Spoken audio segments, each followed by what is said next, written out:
guys, it's Liliana the Magnificent, and welcome back to my main city, Dukes of Honey.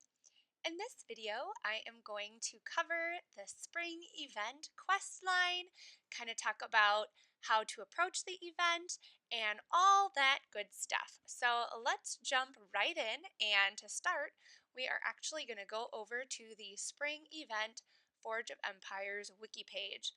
So this is a big spoiler video. I'm going to talk about quite a bit. So hopefully this is helpful. Also, FoE Elite, FoE Hints, and Mooing Cat normally tend to put out really good videos as well that are all very analytical. Probably more so than I. So check out their videos too. But once again, our spring event 2021 is back. It's running until April 14th this year, and it all has to do with the beautiful Cherry Blossom Festival. So, the main event building is the Sushan Mill. I hope that's what it is. Goodness gracious, all of these names. It does require a base level 1 and then 8 upgrades in order to make it a level 9. In the end, and if we actually peek at it, it's not a bad building. It doesn't have any of the attack or defense for like your attacking army, but it does have a lot of goodies with it. So like I said, here's that base. Then you need 1, a 2, 3, 4, 5, 6, 7, 8, and then the final does give you happiness, population, coins, a supply collection boost, goods, metals, 11 forge points, supplies, hoofed, all for a 4x5 building size. So pretty darn good. It is a pretty building. But that is the final kind of main grand prize. The currency for this event are lanterns, and be on the lookout in your city. I wonder if I have any. I don't, but there will be some little pink cherry trees around your city that you can collect, and there will be lanterns within them. I haven't spotted too many, but I have spotted a couple. So keep your eyes out for those incidences around your city. Also be mindful as well to subscribe to the Forge of Empires newsletter, and they will also give you some extra lanterns there. I will link a video up above on how to access the FoE newsletter if you are not already signed up via your email to receive that. Okay, so essentially the whole kind of quest or plot to this event is you have your cute little origami frog, and he has to cross a series of 25 hops or lily pad hops in order to get to the end grand main prize. And he's going to collect all of his little origami friends along the way, and each of these little origami guys have a ton of rewards along with a potential of getting a daily special. There's kind of two approaches that you can take when you're doing this event. You can either go after going the distance, which means that you'll more likely get this grand prize upgraded to level 9, or you're going to go after the different origami animals that give you a higher boost of getting the daily special. Within the Forge of Empires wiki page, I know that it separates them, which is there's like a little we're gonna find it. There's a little table for it. Let's see. Those are the quests. Oh, here are the origami animals. So it kind of shows you these are the gold animals, and then there's silver, there's bronze, and then there's white. So this is the animals as sorted by there's a chance of daily specials, the lantern costs. There's also the boost ratio, I guess, and the cost distance ratio. See, like none of that stuff makes sense to me. What happens though? Ooh, but you can sort them. So like if you sorted it that way, the raccoon will give you looks like the highest chance of getting the daily special.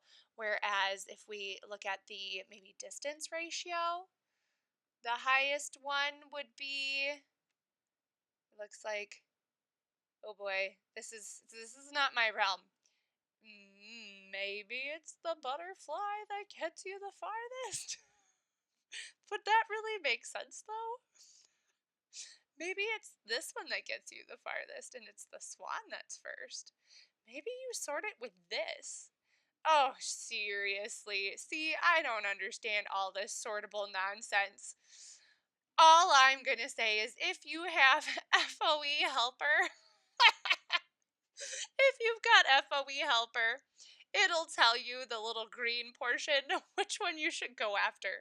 So like for instance, if I wanted to go the distance, I would choose the 110, which is the fox would be make the most sense to get the furthest for the amount of currency that you spend. That seems to be like the best ratio. Whereas if I were going for the daily special, then I would choose the cute little cat. So, oh gosh. Yeah, there's some sort of sortable nonsense. Let's look at that. Where is the fox on here? I don't even know. Like, isn't there a fox on here? Maybe that was a raccoon. Jeez, is that a raccoon? Oh, I guess it's not a fox. Okay, well, somewhere in the middle is that. So maybe the rabbit is the highest for cost distance ratio. And then maybe this is the ratio that you go after for the daily special, and then it's the stag that's best. I don't know. I think FOE hints describes this. This is over my realm. I just use FOE helper. This is what normal people do, is FOE helper. Or even more normal people, you just randomly click things. You get rewards no matter what. Just click. It's fine. Oh, jeepers. Okay. I already talked about the daily specials in another video. I will link that up above here, so I won't take any time to go into that. There is a league reward system for this event as well. So based upon how many hops or the distance that you go, you can end up in a league and get even more rewards after the event closes. And let's jump into the quests and talk about how we approach these quests. All right, where are we? Oops, we went way too far. Oh my gosh, this is like a drunk fest. I can't even figure out where the quests are.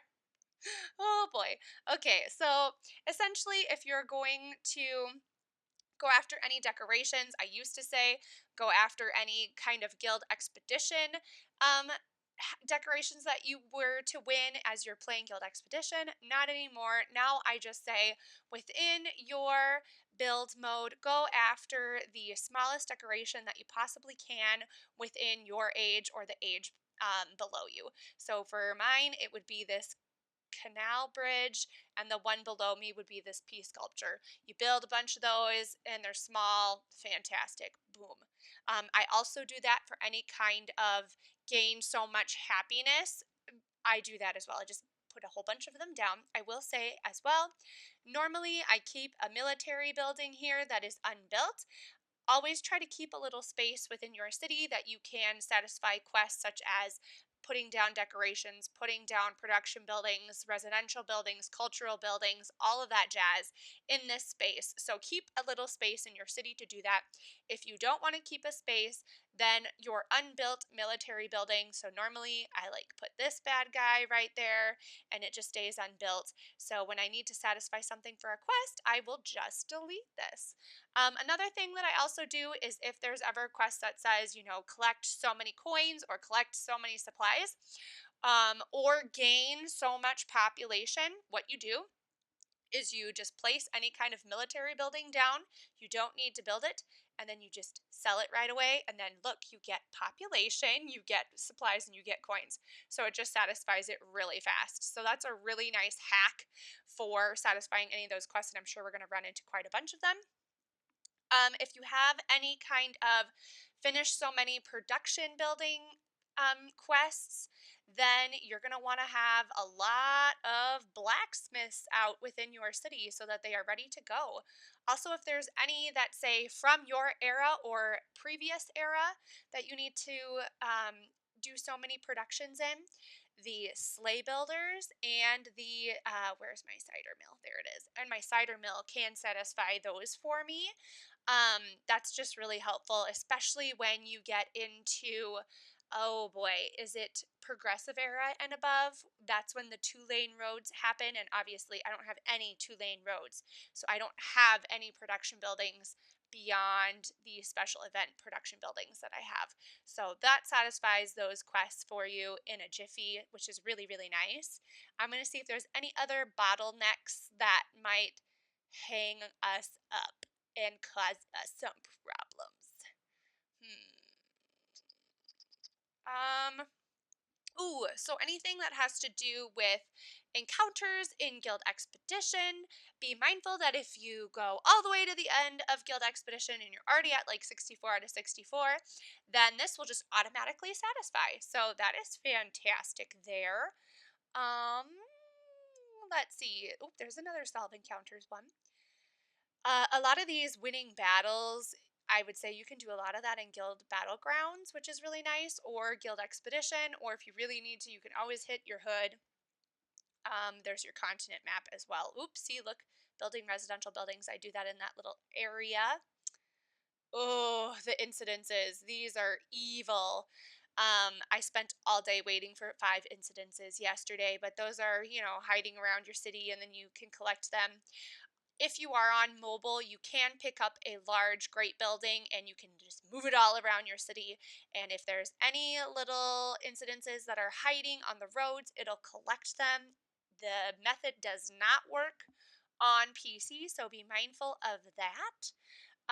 Along with that, I will also say have your antiques dealer ready.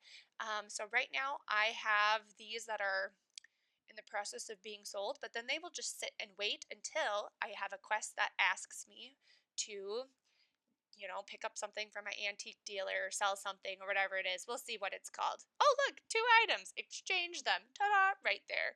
So I always just have them sitting and waiting and ready just so that I can satisfy that quest really quickly. Um, Activating boost, that's within your friend's tavern. Just seeing if there's anything right off the bat beyond what I've already said. Visiting your friends. Always be mindful about aiding and visiting friends during events. You don't want to get, hung up if you've already visited everybody and then it, 2 quests later, it's like aid 40 people. And you're like, crap, I've already done my aiding for the day. So just be kind of mindful about where those are coming in the loop.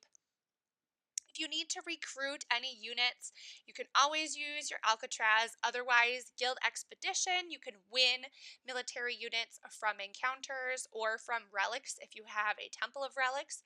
And in Guild Battlegrounds, you also have a chance of winning military units. So those will satisfy that quest in a hurry, which is fantastic.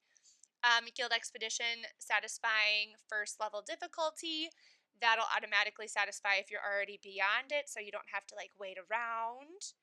Buying forge points, I'm a stickler and I never buy forge points outside of actual events. This is why my forge point cost is so low for coins.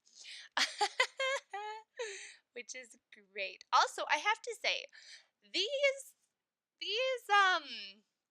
I get they were going for like a what is it like it's some sort of pop. Is it a Japanese pop? I don't know. I know there's I don't know, they have that look of those music pop groups, and those don't really speak Cherry Festival to me, but they do speak the theme. So they just look super futuristic, and I'm like, "Oh my goodness, purple and white hair going on. Those are some crazy looking avatars." I mean, they don't match some of the past Cherry Event Festival avatars. And I get it, they're cool and they're along the same kind of theme and everything. But Cherry Festival, I think traditional. These are super futuristic, which, neither here nor there. Okay, so these main events, you can just blow through them as fast as you possibly can. Then these daily quests, you have to be a little bit more mindful about. They only release one a day. So there will become a point if you reach it, like today is the 28th. You cannot obviously go on to quest 46, the 29th, because it is not yet the 29th in my world. Maybe you're watching this and it already is the 29th, but it is not yet right now.